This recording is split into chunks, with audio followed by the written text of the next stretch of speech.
Elation to the left of France, shock to the right, and Emmanuel Macron stuck in the middle with them, losing his majority in the French Assembly, but potentially a key player in control of a French Assembly with no clear majority.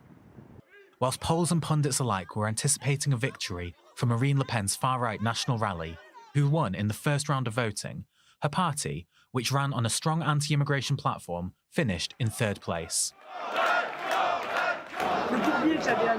The quagmire that I warned about has of course come true. France will be totally blocked with three groups that have more or less the same influence in the National Assembly. Well, we're going towards that. It's sad. We're losing one more year of unregulated immigration, one more year of losing purchasing power, one more year of a blowing up of insecurity in our country.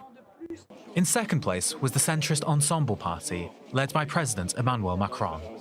It was Macron who called these snap elections to create some form of political order following his poor showing and the National Rally's strong showing in the European elections.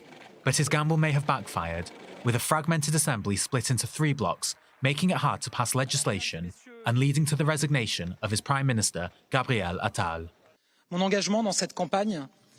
My commitment in this campaign was for me a duty. From the start of this campaign, I've been alerted of three risks.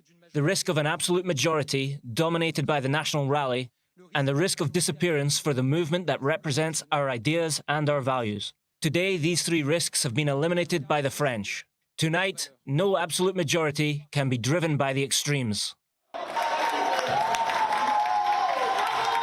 But the shock of the evening was that the left-wing alliance, led by Jean-Luc Mélenchon, came out as the largest party, leading to spontaneous scenes of celebration in the streets of Paris.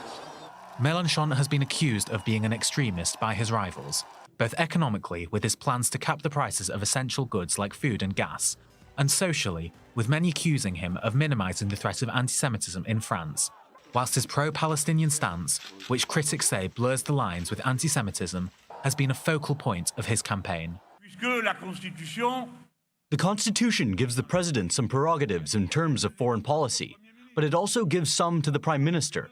So, both will have to get along in order to, for instance, recognize as soon as possible the state of Palestine.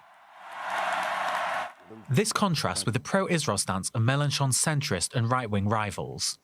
But whilst the National Rally has been strong and consistent in its support for Israel, many Jews feel that they are still unable to vote for a party who, under the leadership of Marine Le Pen's father, Jean-Marie, became synonymous with anti-Semitism and Holocaust denial.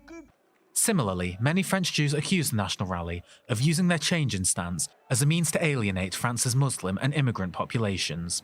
But crucially, this election has resulted in a hung parliament, with no party coming close to the 289 seats needed for a majority.